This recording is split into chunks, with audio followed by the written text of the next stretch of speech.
Trinity, we could not be more excited about what you're about to undertake. We know it's going to be big. There's a lot of threat that it's going to be messy, but this is what we do.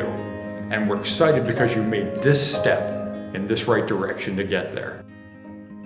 And it's always awesome to see churches that are growing, and therefore they need more space. They need to improve to accommodate their growing ministry. That's just really neat when that happens. It's exciting to get involved in a church that's growing, and apparently their kids programs are just taking off. And how about how nice they take care of their property? You know, I mean, every time we visit there, the groundskeepers, they're out, they're weeding, it's gorgeous. They take pride in what they have, you know. I mean, that says a lot. What I love is churches today are now doing really good things for the community as well. Right. You know, and you're able to walk in, and I've seen a lot of that at Trinity already, where I'm there for a Tuesday night meeting, and there's a room full of 30 adults. It makes me think of another church we did a few years back, Chapel Church, in New York, where I guess it's a good thing that all of our employees and our subcontractors have their security clearances. Oh, absolutely. When they're working around kids and that type of thing, which we require because we were working right amongst the daycare program for that church and helped improve their space. So let's get inside and talk to Steve and see what's going on. Sounds like a plan. Hey, Steve. Hi, Steve. Todd, welcome to Trinity. I'm glad you guys could come. Absolutely. Excited to be here. 3 or 4 years ago, Dan mentioned that they had some renovation work coming up. So we stayed in touch with Dan and he with us, and over the years talked about what might be coming. And then they contacted us and said, we have an architect working on design. We'd like some of your help, some budgeting information. And we continued to do that, provide some feedback. The church then started working through their fundraising campaign, capital campaign, and ultimately, here we are, some 4 years later, and the project is just about ready to launch. We really came to a place where this first phase, so that we could be fiscally responsible with our funds, that we would focus on safety and security. Okay guys, well let's get started. How about we do a tour? Wonderful, Steve. Where would you like to begin? Let's start with this wall. Fantastic. One of the things that we know from working with Trinity for the last couple of months has been the need for a gathering space to be increased. So what you're looking to accomplish, I understand, is a better flow as everyone's coming in, because after all, you run 2 services concurrently, correct? Correct. So we have this wall that needs to be made much more open. Right. So what we're looking to accomplish is that wonderful trim work that's there is to extend that by opening this entire brick wall from the current welcome station all the way to this exterior wall. Basically what we're going to do is get in there and make that an opening and then give it this same look so that now your gathering space flows into your narthex as well. Very nice. Opening up the wall from the gathering space into the nave is not really just an aesthetic feature. It helps to make a more visible open space and does not provide a hiding spot for somebody while we're in service. So Todd, one of the nice things about the wall coming down, not only will we gain that extended gathering space, which it will be nice for receptions and gathering between services. But I think our primary goal with this is really for security, visibility, and just being more welcome for visitors so that they can see both of our worship spaces when they enter. Fantastic. And what I love is when you can do one project that meets multiple goals. Yeah, you know, to be able to accomplish all of that with one nice renovation, perfect. One of the other great additions with this project is the adding a vestibule to our gathering space. Absolutely. It's going to accomplish a couple of things for you, Steve. For one, it's going to keep the weather out. You face west over here, the wind comes in, it's a chilly January morning, it comes right into your gathering area. What's going to happen now is it's like an airlock. Someone comes in and keeps that cold weather out. It's also going to keep things away like tracking in mud, tracking in any kind of water or salt as well. The big thing, safety and security. Now you will have a control access point here. You are either entering this area because the building is open for a Sunday service, for instance, or you have a card access key or someone allows you entry. Very nice. Well, with the wall down, I guess we walk into the north exterior. Absolutely, and what we want to accomplish in here, Steve, is making this as open and inviting as possible. Which will be very nice for visitors, so that they know where our worship space is. Well, I would think so, absolutely. And this is just done fabulously. I mean, this has great woodwork, it has character, it has detail. So we can't just come in here and tear it up, if I may say it that way. But rather what we want to do is we want to maintain the character, enhance it, and give you that open space that you're really craving here at Trinity. Very nice. So we will be losing our current coat closet, but we can repurpose our other coat closet over here for use for the ushers and for our congregations to hang their coats. Absolutely. You will be losing this because we're going to open it. However, we're going to take your other coat closet area, get rid of everything in there, put it somewhere else, and turn that into your primary true coat closet for those that are worshiping in the nave area. Very nice. Think about when they come into your church. What are they going to see when they come in? This great entrance, fellowship hall, contemporary service to the left, nave to the right, traditional service. All of it open, all of it bright, all of it secure. Our visitors, when they come into this space, when you come in through those gathering space doors, you can automatically, without hesitation, see both worship spaces, and you can feel welcome and invited to enter into this beautiful sanctuary. So what we want to do to preserve all the woodwork, Steve, is from where this cap currently is to leave this, right? So none of this gets changed. This wonderful molding that's around the three doors, none of that changes. The character remains intact. From this location up, we will put glass in. The glass will run from here to the top of your doors. Very nice.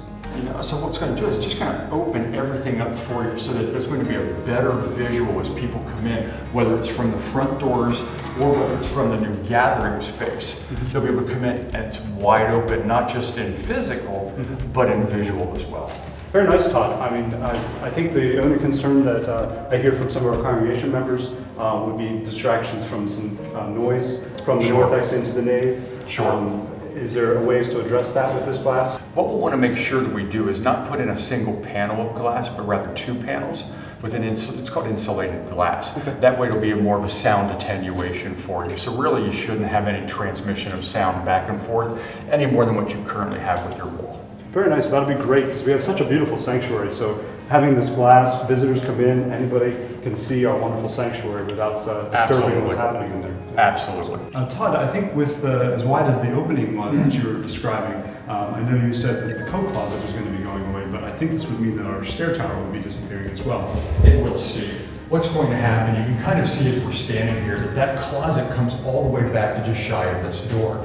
So to get the maximum benefit of an open area, this stair tower, which we discovered via your existing building plans, is not a structural item. So what we're going to do is remove the stair tower from this level, put a flat floor in there, and now you've increased your gathering space even more by removing that stair tower. I just wanted to kind of discuss how, with the elimination of that second stair tower in the north ex, how our congregation will still have a secondary egress from the balcony through this door that we already have now. Absolutely. Down to our elevator. Absolutely. Matter of fact, what you and I just walked, that is exactly how they'll have their second means of egress from the balcony. The exciting thing for us is this is very much in our wheelhouse. And what I mean by that is our company, Campbell Associates, over the 26 years in business, have done quite a lot of church work. And the nature of this project with the renovations, with the church being occupied and used is very unique because you have to sequence and stage that work so that you disrupt their existing activities as little as possible. Well, now we're on the second floor, and there's some security features up here. Is that right, Steve? I believe so, yes. We're securing our children's area. We intend to bring all of our faith formation classes with the young children up to this level, and our dark classes will be downstairs. And as such, then we will then secure this area. Todd, could you please detail? Absolutely. It's very simple, really. We're going to add a door in this hallway. It's a new control point. we're going to add some additional control points on existing doors, and we're going to put a sprinkler system in. Very important items, just simply said. So we already have sprinklers in this portion of the building, but our oldest part of our building, the education wing where the preschool's at, is where we're adding the sprinklers. Absolutely. You can kind of see from here, Steve, where the building breaks from the, I believe it's the 1960s portion down there. From that portion down, sprinkler system throughout. And as a result of that work, we would do a refresh as well. Yeah, absolutely, because the ceiling's going to have to come down for the sprinklers. Let's go ahead, let's change the flooring, change the ceiling, change the paint. Wow. So what do you think, Steve? We have this great new vestibule. We have a fantastic narthex coming on board. We've got security features, and we walk into this wonderful open space. Do you think we should do anything in this area as well? Well, I think it really does need a little bit of a refresh. Okay, so I'm looking around and I see some colors that might need to be updated. Got some wallpaper that's no longer as, let's say, adhered as it once was. And some flooring. So update this as well. Make it one big open space. Match the whole area. Agreed. Tie it all together. Fantastic. We realize that each aspect of this project is going to have some pretty interesting nuances to it. But we encourage you to remember what's the end result. Think about your bathrooms, for instance. I don't believe any of you are raising your hand saying they're wonderful the way that they are. But what's it take to get to a bathroom, a restroom, that is current, that is ADA compliant, that's a place that you actually don't mind using on a Sunday morning or during a musical event like Steve was saying earlier? Particularly when we have our concert series, all of those patrons that are spending money to come here and see a concert and they have to go into those horrible bathrooms. I think it's truly important that we get those things updated. And as shown in the project plans, those bathrooms will be enlarged and ADA accessible. With that, the small kitchenette that's off the library will no longer exist, but accommodations will be made to provide for spaces.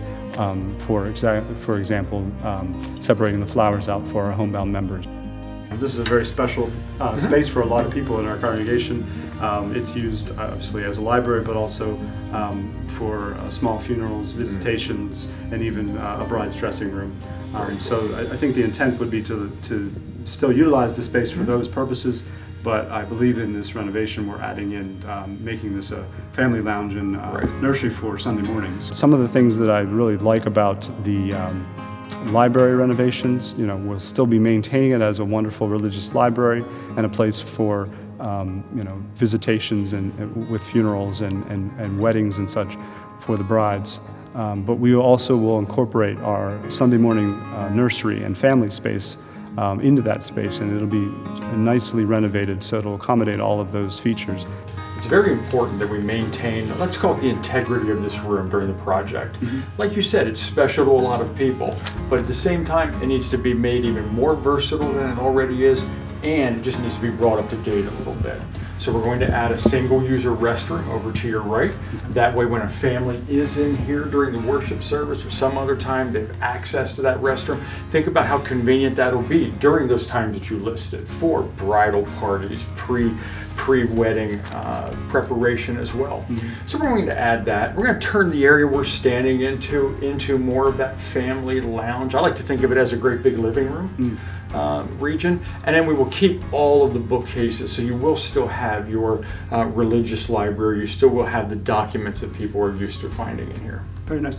And I know that part of the reason for that single restroom is making this that nursery with the secure entrance. We need to have that bathroom in this space. That's right. So they don't need to have to exit. That's right.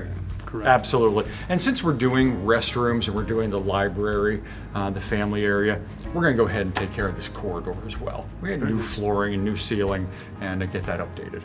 There's some details that we're going to talk about over the course of time. Details of things like HVAC, electric, plumbing. Everybody wants to know, well, what are you going to do about? And there's that thing that they've learned from some previous project that just has them, well, a little spun up over whether or not we've got it. Let me tell you, we've got it. This is what we do. This is who we take care of. We're going to do some logistics. We're going to make sure that we communicate real well with Steve Kaufman, because he's going to be the point of contact for things like What portions of your building are being used when? How can we put temporary partitions in certain locations so that you can continue to move about the building in the areas that you need to be in throughout the construction process? We don't want to just be someone that's coming in and telling you this is what happens. We want to do what we've done for the last year or two with you. We want to walk alongside.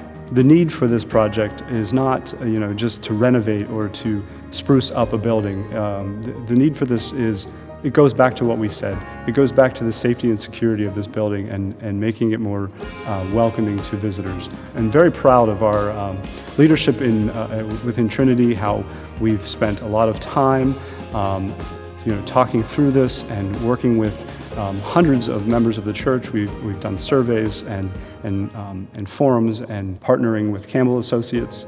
And with that, we refined the numbers to be more realistic. We refined it with regards to council and leadership, and now we're bringing it to you, the congregation. And we hope that you'll get on board. And I think this will be a great thing for Trinity moving forward, so that we can look to the future and not just always focus on the past.